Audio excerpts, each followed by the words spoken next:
Good morning, everybody. Happy Wednesday. Short week.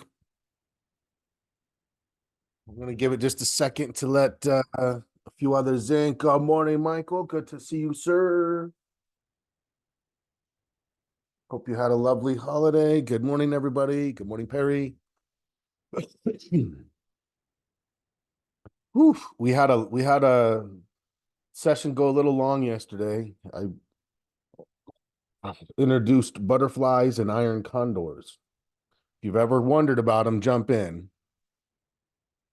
However, I'm going to split those up. I'm excited for the next pass at the option, so I have a little more time. 8 sessions. It seems like a lot at first, but man, whew, there's a lot to cover. Good morning, Stephen. For anyone who missed it, we talked about an options book. For anyone interested in options, I highly, highly, highly recommend it. It's called Options Volatility and Pricing by Sheldon Natenberg. Sandy found a PDF versioning that's available to download for free. She posted the link in Discord. Apparently, Stephen already grabbed that and has read several sections. Amazing stuff. Love it. All right, let's jump in. Welcome to the Market Watch Group midweek check-in. Sandy's at 85 pages. That's of 400. So she got the first 20% plus done yesterday. There you go. Love it. Welcome to the midweek check-in. Although it's really only day 2 of this week because of the Christmas holiday, but we did meet yesterday morning. Still liked what we saw. The morning was a little iffy, and then by the afternoon, it's exactly what we've been thinking, and we may have the same today. Yeah. So Bob said, good morning. He's the only one up and moving in LA right now. Bright and early there. Let's dive in. Here's the disclaimers. And here's today's agenda. We'll look at today's opening analysis. What does the future show us? What does the news show us? It's light. We're not working on a trading plan section this week. There's not a lot of economic news being announced this week. There's not much expectation of heavy volume it's just light. It's the week between Christmas and New Year's, but we are likely to get signals and have signals. Been getting signals. I would expect everybody's in trades as of right now, managing trades right now, of course. We'll look at our market posture again. I'm not expecting much to change, although there were a couple of instances in our market posture analysis this last Sunday where we indicated there could be an increase if we were viewing things a little more aggressively, maybe would have. I ended up at 6.5. I said, look, I wouldn't be surprised if someone out there was a 7 based on the methodology that we use, which again illustrates the fact that there is a level of subjectivity to our analysis. And we recognize that, we accept that. I actually think that strengthens the analysis. Some argue for automation and everything, and I just don't see that. I think that that's a flawed approach. That's my personal opinion. So we'll look at, well, when we're talking about reviewing the shopping list, exploring setups, mindset for open trades, let's just our watch list, right? If you're in trades and you want to discuss your plan because you're willing to guinea pig yourself and be an example, I love it. Just say, as I'm going through the watch lists and you want to discuss it, say, I'm in that. And I'm here's my target, and let's start getting some good discussions for trading, for trade management going here. Discussions that we could then continue in Discord. It's such an amazing channel. I'm going to keep pushing until we're getting the use out of that, and it becomes the tool that we know it can be. Don't forget, we're looking to launch an alert service where I'm putting together specific trades that will be, those alerts will come via Discord. So you're going to want to have it on your phone, on your computer, on your tablet, accepting notifications, because if you want to be like, oh, a trade came through, I want to go look to, put something like this on, you'll need it. So, all right, let's dive in. I went with my kids. We went to Top Golf. I don't know if anyone has that. It's just like a little food and drinks, and you just are, hitting off the balcony or whatever into this little driving range. And then we went to Target just to get a coffee. Man, Target was a nightmare. I was like, oh, let's get out of here. Anyone go shopping yesterday? It's the worst day ever. Okay. Futures are flat. The S&P futures are literally at zero. Dow futures minus 0.06. NASDAQ up 0.11. Look at our Russell. The little engine that could. In our major market analysis, that's where some of that strength is coming from that we're talking about, is the increased participation of small caps. And there it is there. 0.28. Bob's still in IWM. Awesome. Oil had a big day yesterday, and we've seen oil do enough that I have determined now that oil has broken its consolidation, made a higher high, not like this vast. I'm not like, oh, watch out, there's something crazy happening. Just simply, it broke. It had been coming down pretty steadily, so then it broke. So now what?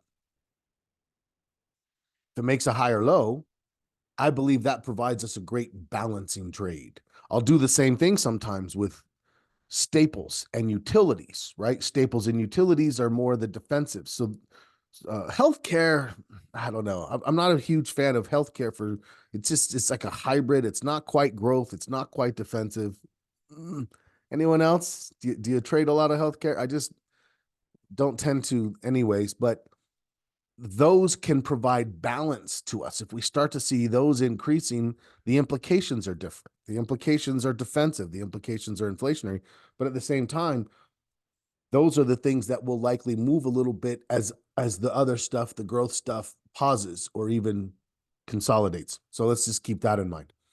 U.S. futures steady with S&P record in sight. If you're going to hit a record, it's going to be on the back of a 6+ market posture, I believe. Magnificent Seven risk losing sheen in Fed's soft landing. I tire of the whole Magnificent Seven. I don't know. Twitter's right. Tesla is. Do they put Tesla in that yet or no? I mean, Tesla's close. Maybe it's on the cusp. Really, no news. You'll notice these are the top 4 things. What do you see? Nothing. Nothing. Cathie Wood. Nothing. Intel. Yeah, we identified Intel. Anyone still in? Perry, I know you had a piece of that on at the start of this week, I thought. Is it too early to talk about earnings? No, it's never too early to talk about earnings. We'll pull it up here in just a minute. Steven's still in INTC. Love it. Perry still in. That's a magnificent trade. All right.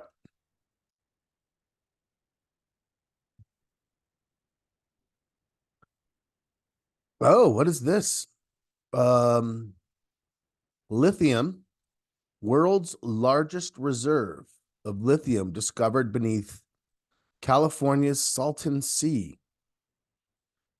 $540 billion worth. Who has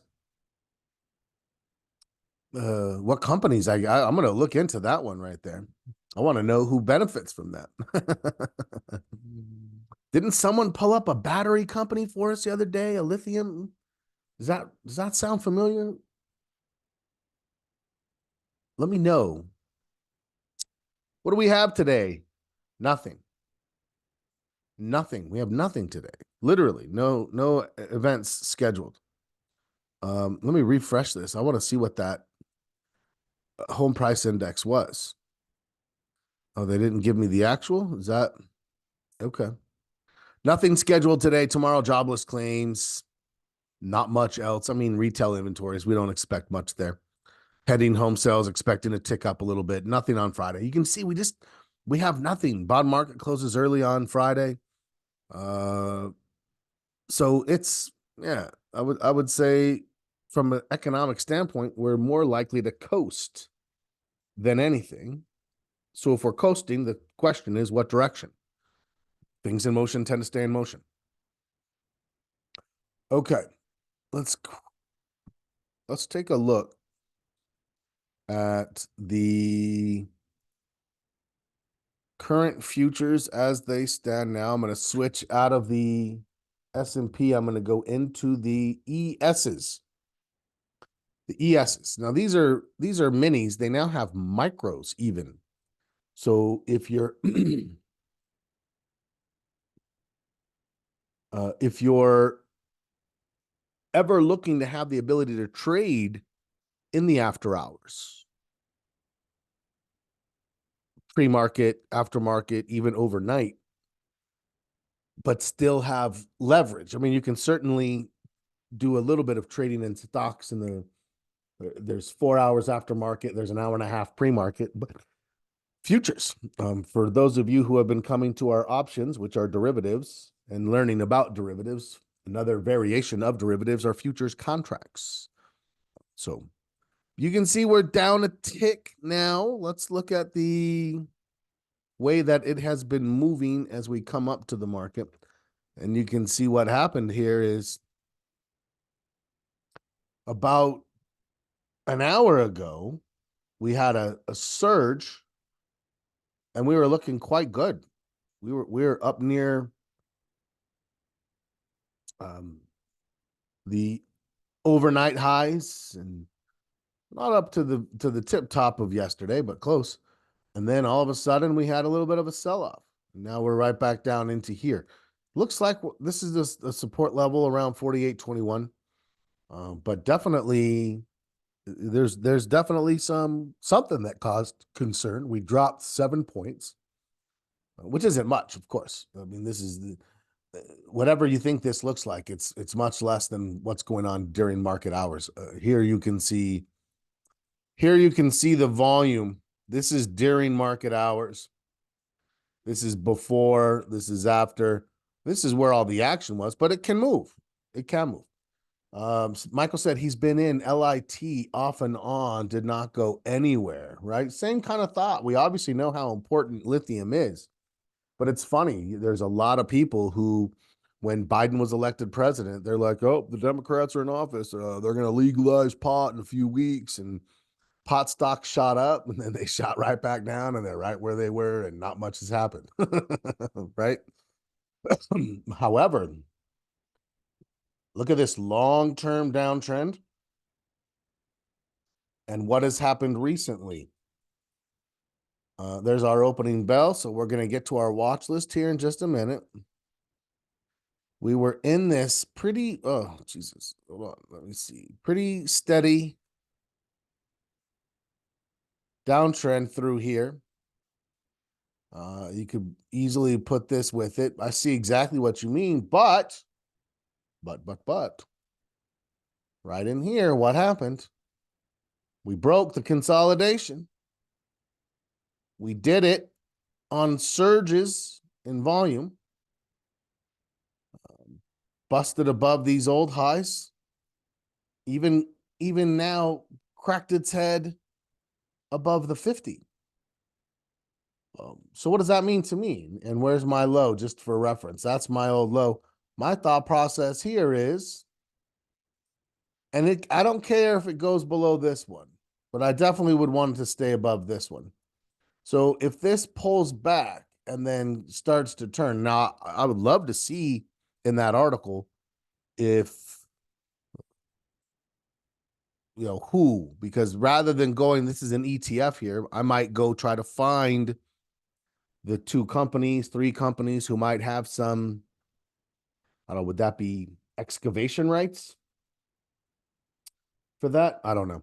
Anyways, well, certainly let's keep our eyes open for different opportunities that will exist outside of our normal methodology, which is sector rotation, search the sectors for the strongest leading stocks, put them on our watch list. Well, there's other things that are going to pop up that are more news based and trend oriented. I want us to if we have 20, 30, even 10 or 20 traders who are looking for the same kind of thing, and then we share that info, becomes a great resource for us. Okay, love it. Love it, love it. Let's be thinking about that for LIT. Who can bring us the best LIT lithium stock who might have access to those new reserves? Let's hit the watch list. Let's hit the watch list. Several things are close. Apple is one of them. It's pinching now. You can see down here, right? It's pinching. It is definitely in the overbought territory, or should be oversold territory. We're down in that area. This looks great up here. We're well above the 50. We are well above this area here. Any turn, any sign of turn, I'm looking at that one. I like trading Apple. I'm definitely gonna look to put something on with Apple. Still setting up for this week. Aflac. So if you remember, I sort of took a step back. I don't know if anyone else has done the same. Let me know. But these gave signals last week. I didn't trade Aflac last week. I traded AIG last week. AIG, I got in on an anticipatory, caught the first day, didn't love the second day, and was out of the trade. Right? So took the stop, took the loss, and then was like, do I want to do this anymore? And I looked at both of these and I thought they have validity to them, but I would rather move into what is now moving faster in the financial sector, the banks, the brokers, the credit.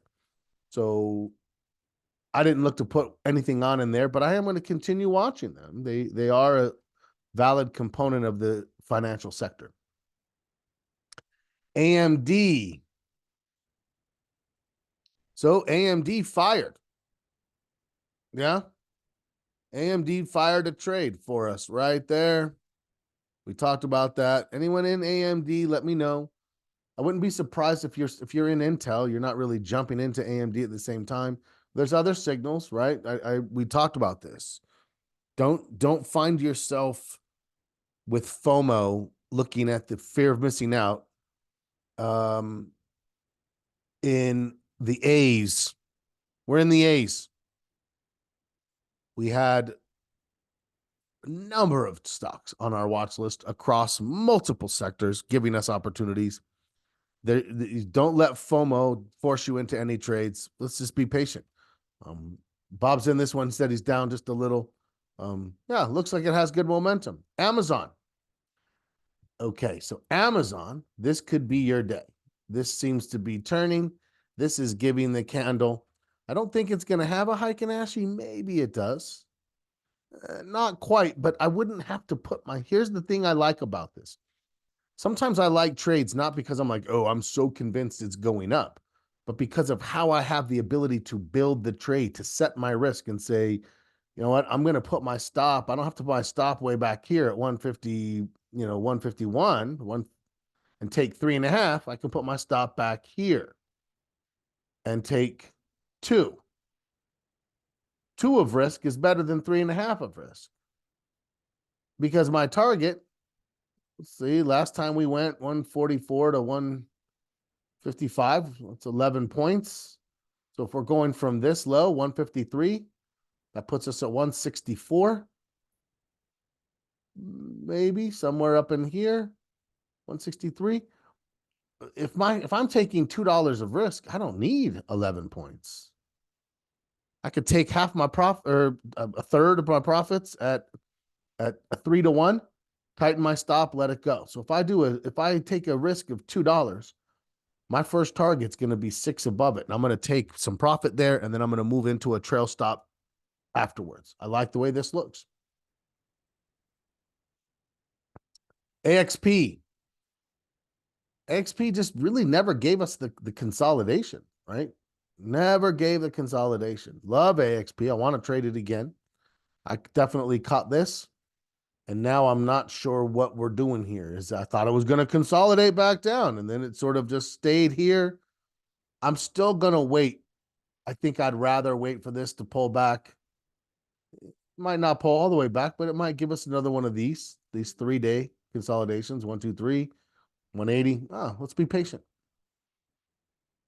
Boeing, not yet, but it's close. It's very close. The sellers, basically since here, 1, 2, 3, 4, 5, 6, 7 days, week and a half, sellers have had the floor.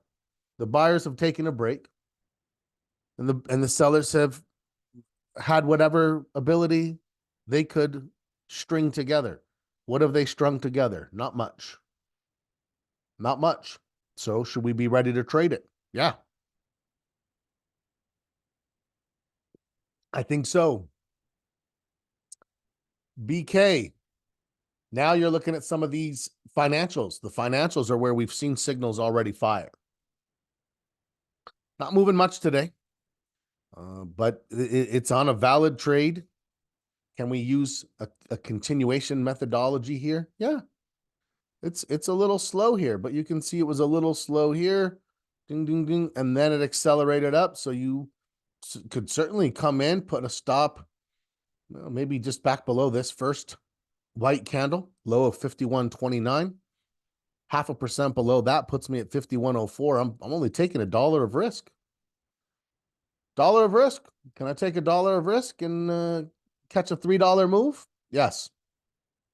Last time we went 48 to 52, $4 move. So can I get 3? Definitely. Looking for them. Here's BLDR, another one that turned out of this and gave a signal in here. It's moving a little bit. BLK, very similar. BX, there's another one. City is a little choppier. I don't know about City there. Caterpillar definitely gave signals here.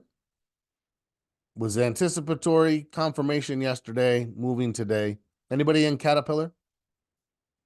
Capital One still seems to be consolidating. I think we still have time to see if we can catch this. This is what I was talking about with oil, COP. We've broken that. We popped up out of it. We're up here. We're higher than all this. But I'm still going to wait for something like that to come, and then I'll have an opportunity. So we'll see if that comes. Costco. So Costco, yeah, it gave a signal for me in here. That's valid. That turned today. I did not pull the trigger on this one. If I did, I don't know. This might have picked me off. Here's what's hard with something like this. This is the support level. But when I get this action, I'm likely to move my stop closer to underneath the beginning, and something like that would pick me off. So I'm glad I didn't pull the trigger on this, because I would probably be out of the trade, even though the trade isn't necessarily wrong. I think it's holding that support right there. Anybody in this one or looked at this one, Costco? Here's the thing about Costco. This is technically a consumer defensive. Costco and Walmart are both considered consumer defensive. So I like Costco because I like the company. I like how the stock trades, but it is not in one of the big 5 leading sectors. Something to consider.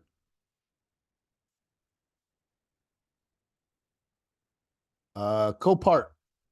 Copart fired, but it's just kind of stalling out a little bit. Crowd is just kind of sitting. Same thing. We got the stochastics.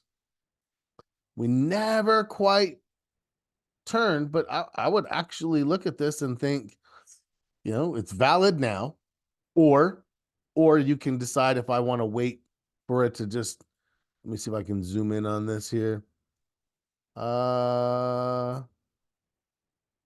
Maybe wait for it to, yeah, I don't know. I think this one actually looks reasonable. Let me switch this to Heiken Ashi. Let me back it out. You see what I mean? If you take this one, you might want to keep your stop not necessarily below this low, but maybe down in this area, 252. It's about 6 points. So definitely a higher low. Definitely a higher low. Sandy, absolutely right. Railroad, this one's not even close. Delta is same kind of thing. It looked like it was going to fire. We got a candle. We didn't get a turn. That would have been anticipatory. If you take anticipatory trades, I don't put the stop close. If I do anticipatory, the stop's down here. So if you took this anticipatory, you'd still be in. It still looks like a valid setup. If you're not in it, what are you waiting for? Waiting for the next sign of a turn to make sure that the buyers are coming in before you take the trade. Yep. I'm telling you, we have plenty to see, plenty to look at. You have the same kind of a thing here. And here's the thing. It can just lull you to sleep. Oh, nothing's gonna happen. We did it back here. Nothing. Pop. And then it just went running. So yeah. DIA still looks pretty strong. ENVX just knocking on the door. I mean, just even there, right? Between Apple, CrowdStrike, and ENVX, that's three fantastic looking technology sector setups. Boeing, BLDR, Caterpillar, those are your industrials.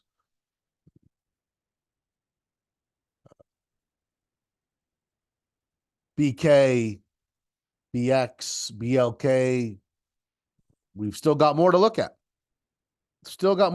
Plenty in the financial sector. So we don't need to force anything. This one's overextended. Floor, still valid. It was valid yesterday on a turn. It's right where it was. So if you were looking for a trade in the industrial sector, there's certainly one in this area here. Gold overextended.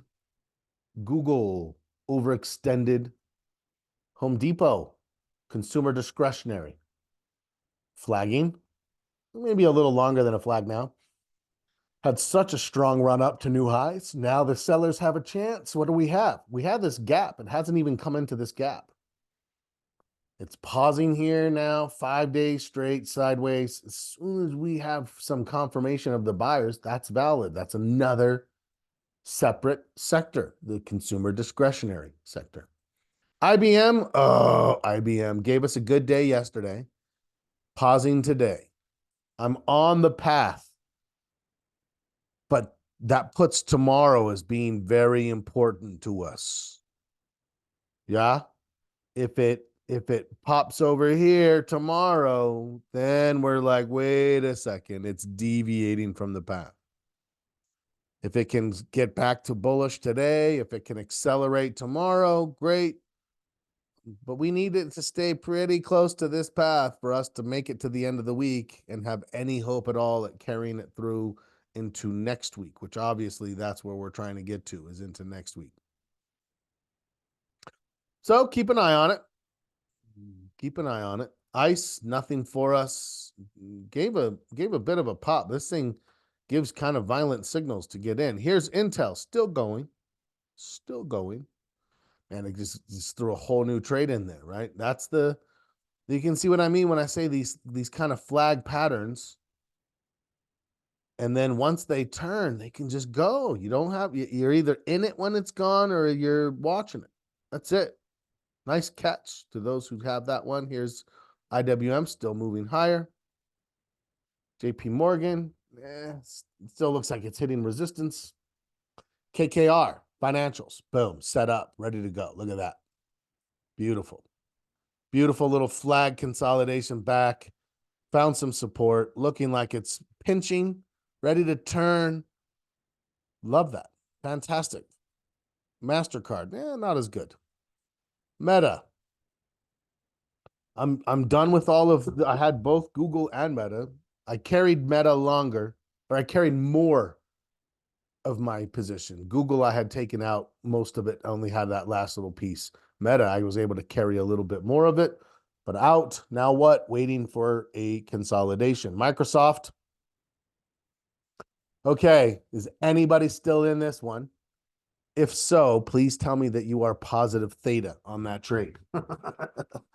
Please tell me that you're positive theta and making money from time, because otherwise this thing is just grinding sideways. Netflix got a little bit of a, made the move, hitting some resistance. Now what? Waiting for this consolidation. Who knows? Anywhere between 460 and 480, I would be willing to trade out of that consolidation. NVIDIA, if you like chips, if you think Intel is going to be helpful in the rest of the group moving, AMD and NVIDIA are both still in these setup looking modes. Car looks overextended. There's nothing for us there. PDD, that's just kind of iffy. I'm not really liking the way that's moving these days. It might get bounced from the list soon. We'll see. PLTR, I would say it's a valid setup. If you don't mind. Now, it's tough because I had thought consolidation, and it hasn't broken that. But it did give just ever so slightly a higher low in the consolidation. I don't know. As I look at that now, I think, you know what, we should just wait for it to pop out, come back, and then start it up again. But if you thought, I like it, I'm going to take it, I think it's valid as a setup. It did make a higher low. And it is PLTR, which I like. PNC had a pullback in here and now seems to be pulling out of it. Confirmation. Yeah, same kind of a thing. Could this then start to accelerate quickly? Yes, which means if you're going to do it, you got to do it now.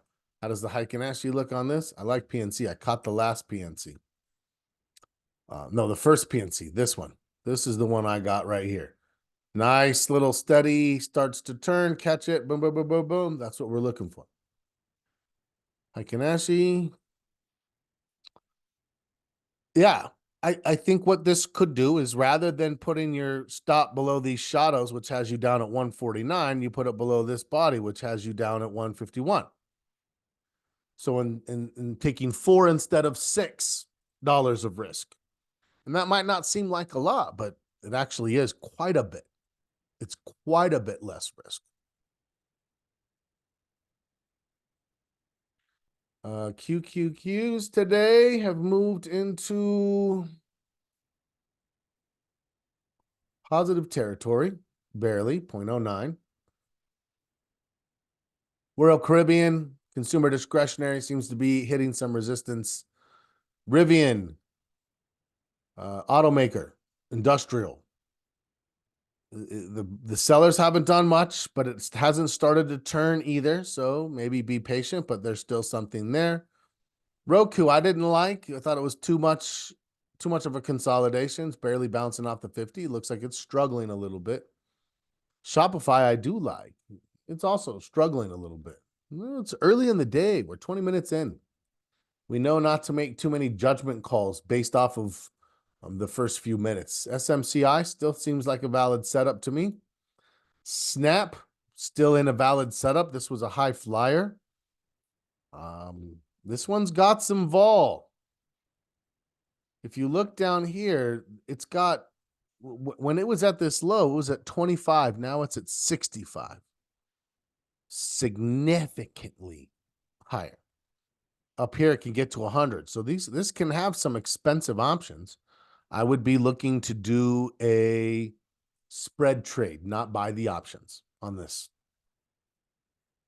SPY moved into positive territory. UBS overextended. UNP overextended. VIX VIX looks great. We're back in the 12s, you guys. Right? We did not assess this. We recognized that this popped up, and we did lower our score from a 175 to a 15, which is still very bullish. Don't forget, we didn't like punish it or anything. There was never a hedge. And I believe that's the right decision. And you can see that we're now bouncing down and moving back this way. Towards these old lows. However, this is important. Let me get a straight line for this. That's my lows. If we come down and we don't get much further, if this market starts to stall here a little bit, even though we're a 6, if it stalls for a couple of days and then it turns. Well, as it's stalling right now, what would we be doing? Well, if it starts to stall and we have profits, we'll take some. Tighten up stops. If we don't have profits, we're going to stay, but probably tighten up stops, start looking at exits.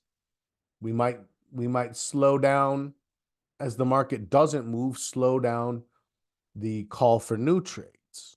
But if this happens right here, that will be a hedge. I will hedge it. I'll hedge it just because, I mean, look, who knows? Could this thing all of a sudden shoot up to 18 and put a little pressure on the market? 18 is not bad, but there's a good chance that's where I would shoot up to. That's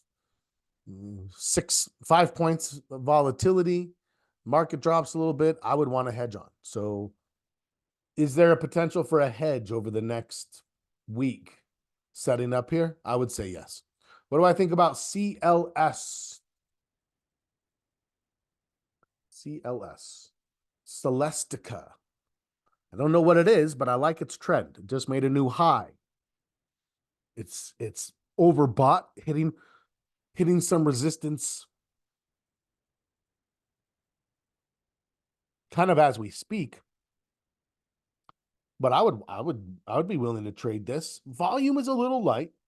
You can see that until back here at this earnings, right? Our volume back here was only averaging 800,000 shares a day. And then this came and all of a sudden it's like, oh, hold on a second.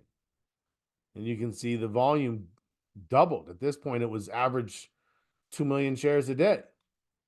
Another interesting earnings. This time it gapped down, but it reversed out of it pretty quickly. But the volume was at 2.3 million. Now it's down to 1.5 million. So there's not a lot of volume.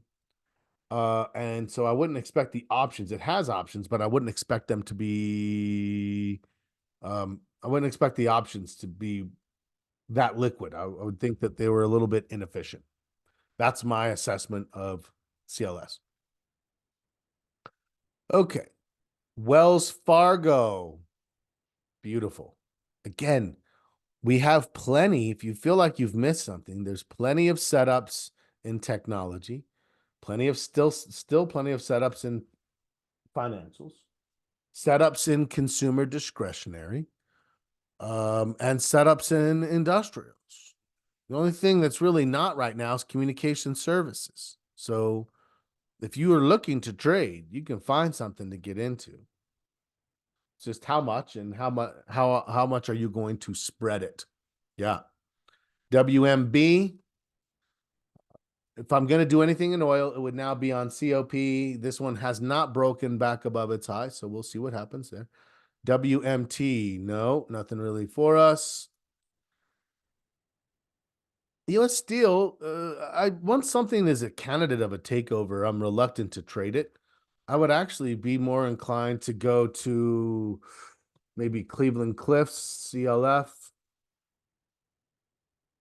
That hasn't pulled back much, still kind of at resistance, or STLD, Steel Dynamics. That's probably, I'm going to add that to our list. If I'm going to trade in basic materials and look to pick up a piece of steel, that's where I will go. I don't like the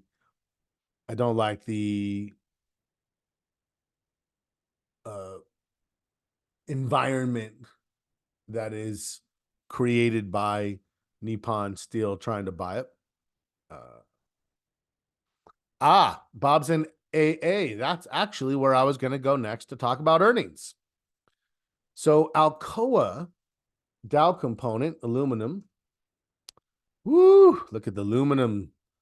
That's where I go to start earnings. Although that's where I've gone for 20 years.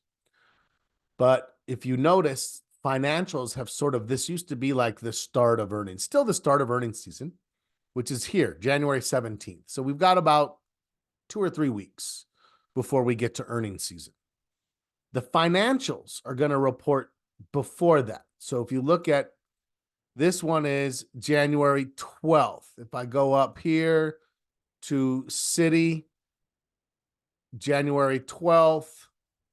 If I go to BOK, January 12th, BX, no, BK, January 12th. So January 12th, between January 12th, yeah, let's see, JPM. I bet it's the 12th or the 14th.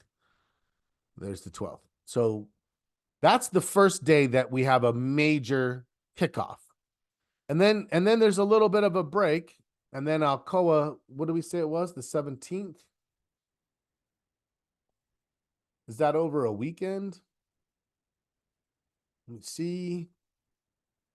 Boom.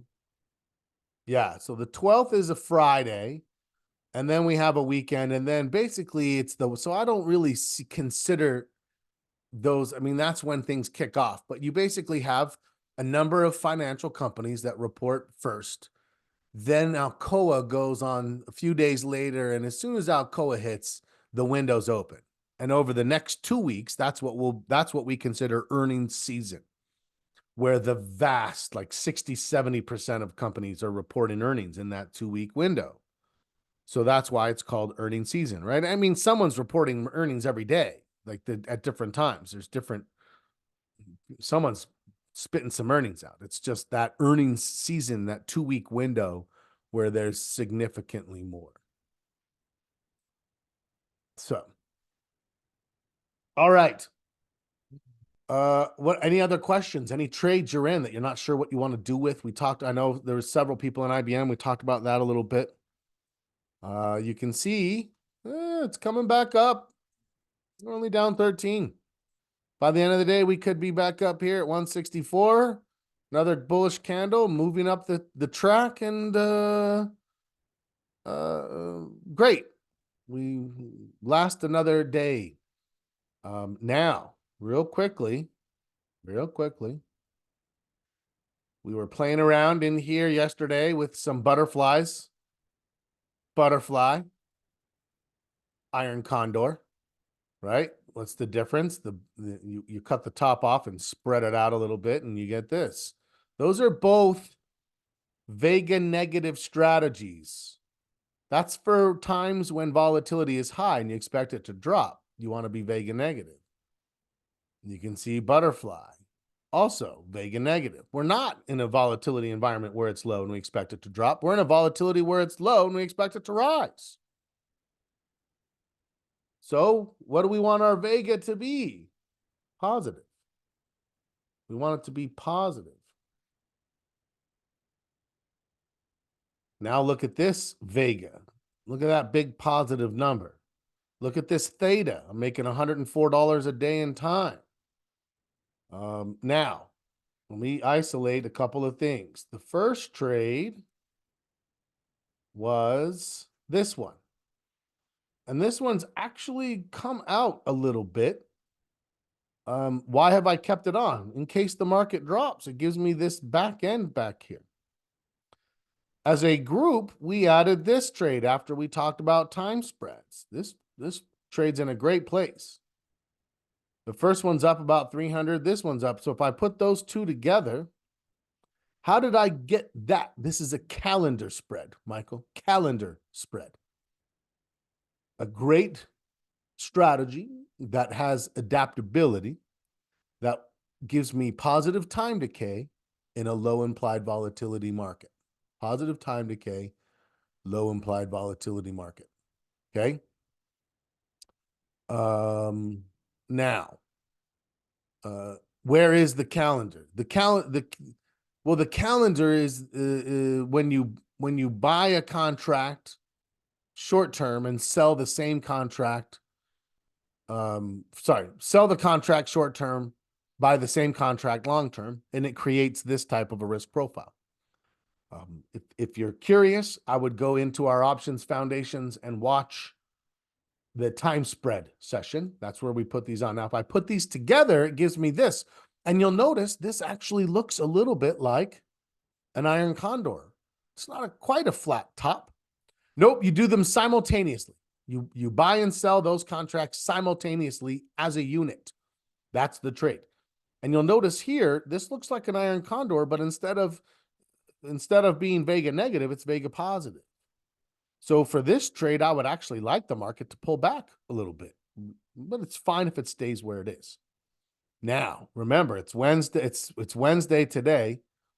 If I get Thursday and Friday and I'm still in the trade, then I get Saturday, then I get Sunday, then I get Monday. By the time we come back on Tuesday, look where this thing is. Way up here.